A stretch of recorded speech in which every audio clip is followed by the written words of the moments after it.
At 47, after losing everything, his business, his marriage, his health, Marcus found a single Stoic principle that rebuilt his entire life in 18 months. He realized his relentless drive for the next big thing had cost him everything real. He wasn't living, he was perpetually chasing. This same relentless, unseen force is silently draining your happiness, trapping you in an endless cycle of fleeting satisfaction. It's time to confront the hedonic treadmill. It's time to break free. The hedonic treadmill, it's the observed tendency of humans to quickly return to a relatively stable level of happiness despite major positive or negative events or life changes. You achieve that promotion, buy that car, find that partner, and for a brief, glorious moment, you feel elation. But then, almost imperceptibly, that feeling fades. Your baseline resets. The new becomes normal, and the chase for the next peak begins anew. This is not living, it is merely reacting. Consider the CEO earning $500,000 annually. For years, she believed that breaking the $1 million mark would bring ultimate fulfillment. When she finally achieved it, the initial euphoria lasted less than 3 months before she was already setting her sights on a multi-million-dollar exit. As Seneca warned, it is not the man who has too little, but the man who craves more that is poor. Your mind constantly adapts, neutralizing joy, always demanding more. This is the insidious nature of the trap. Neuroscience reveals the mechanism. Our brain's dopamine reward system. It's not designed for constant bliss, but for pursuit. When you achieve a goal, dopamine spikes, delivering pleasure. But then dopamine levels naturally drop, motivating you to seek the next reward. This evolutionary drive, once critical for survival, now often traps us in an endless pursuit of superficial highs. Your brain is hardwired for seeking, not for savoring. You must consciously override this default setting. The consumer industry thrives on this human flaw. Think of the smartphone market, Apple's annual iPhone release cycle, or Samsung's latest flagship. Each promises revolutionary features, igniting desire. Millions upgrade, experiencing a temporary high, only to feel their new device is old within months. A 2022 survey found 67% of consumers felt pressure to buy the latest tech, only to regret it later. You are being conditioned to crave, to constantly update your sense of satisfaction. This treadmill isn't just about material possessions, it's about achievement too. Dr. Evelyn Reed, a renowned neurosurgeon, shared her experience. Each career milestone, medical school acceptance, residency completion, first successful surgery, professorship, brought immense relief, but true contentment remained elusive. The goalposts always moved, she confessed. This relentless professional striving often leads to burnout and a profound sense of emptiness, a reported issue for 70% of high achievers. You are never there if you keep shifting the finish line. Social media amplifies the treadmill's speed. Every curated highlight reel, every perfectly filtered vacation photo, every successful post fuels the comparison engine. A 2023 study by Stanford found that individuals spending over 2 hours daily on social media reported a 28% decrease in overall life satisfaction. You scroll, you compare, you desire, you feel inadequate. The fleeting dopamine hit of likes is immediately overshadowed by the insatiable craving for their perceived life.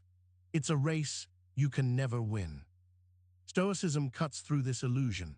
Marcus Aurelius wisely penned, "Despise not death, but welcome it, for nature wills it as it wills everything else." His point extends beyond mortality. Despising anything natural like our fleeting desires is futile. Material possessions, fame, external validation, they are all indifferent. They cannot provide lasting happiness because their nature is impermanence. You seek enduring peace in temporary things, and that is a fundamental miscalculation. The data supports this ancient wisdom. Princeton University's 2010 study famously showed that emotional well-being increases with income up to about $75,000 per year in the US. Beyond that threshold, more money does not significantly correlate with increased daily happiness. In fact, for many, the stress of managing greater wealth often reduces well-being. You are chasing a ghost if you believe endless accumulation is the key to joy.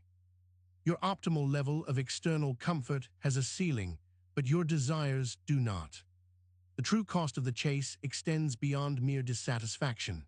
It manifests as chronic anxiety, as you constantly strive to maintain what you have and acquire what you don't. It erodes relationships, as your focus shifts from connection to acquisition. Dr. Ben Carter, a therapist specializing in high-stress professionals, reported that over 80% of his clients cited the relentless pursuit of more as the root of their marital and personal struggles. You are sacrificing real connection for an illusory future, paying a heavy price in the present. The first powerful step to breaking free is acceptance. Accept that happiness from external sources is fleeting. Accept the inherent adaptability of your mind.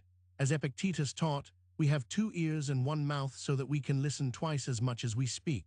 Listen to the truth of your own experience. That new car glow fades, that promotion stress multiplies. You cannot change what you do not acknowledge. Stop fighting the reality of the treadmill, start observing it. This observation is your liberation. Practice the Stoic art of negative visualization. Don't just appreciate what you have. Imagine losing it asterisk. Your health, your relationships, your freedom, your current comforts. Imagine them gone. The philosopher Seneca urged us to rehearse evils. This isn't morbid, it's gratitude amplified. When you contemplate the absence of your phone, your home, your loved ones, you suddenly realize the profound richness of their presence. You break the spell of more by valuing what is. You become rich not by gaining, but by truly seeing. Embrace voluntary discomfort. Take a cold shower, fast for a day, walk instead of drive. These acts build resilience against the treadmill's pull. They prove to yourself that you don't need constant comfort or endless stimulation to thrive. David Goggins, the ultra-endurance athlete, embodies this principle, shattering physical and mental barriers by choosing the hardest path. He doesn't chase comfort, he masters discomfort. You cultivate internal strength, diminishing the external world's power over your peace. You become unconquerable. Shift your focus from external acquisitions to internal virtues. These are the only true, lasting goods. Courage, justice, temperance, wisdom. These are impervious to the hedonic treadmill. No amount of success can diminish them, no loss can take them away. When you act with integrity, when you pursue wisdom, when you exercise self-control, the satisfaction is deep, stable, and enduring. You build a fortress within, one that no external event can breach. You become truly wealthy, not by possessions, but by character. Cultivate the daily practice of gratitude, not just a fleeting thought, but a deliberate exercise. Each morning, list 3 specific things you are genuinely grateful for, explaining why. Dr. Robert Emmons' research indicates that consistent gratitude practice can increase happiness levels by 10–25% and reduce feelings of envy. This isn't about ignoring problems, it's about reweighting your perception. You actively reprogram your brain to seek and register the good, instead of constantly seeking the next thrill. You change your internal algorithm for joy. Practice mindful consumption.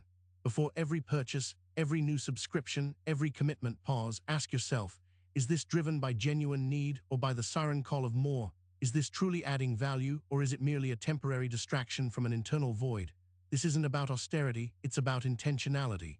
You reclaim your agency from the marketers and the endless chase. You decide what enters your life and why. You become the master of your desires, not their slave. Define your enough. For entrepreneur Sarah Chen, enough was achieving financial independence, allowing her to pursue passion projects, not endless scaling. She consciously decided against a massive IPO, choosing time and autonomy instead. This clarity creates boundaries for desire. If you never define enough, the treadmill will always have another step for you. Your journey isn't about reaching an infinite peak. It's about finding the right plateau where you can build a truly meaningful life.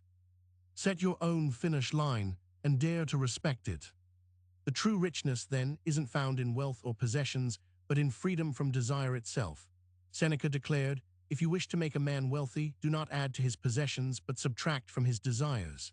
This isn't poverty, it's sovereign wealth. It's having more than enough because your enough is wisely defined and internally sourced.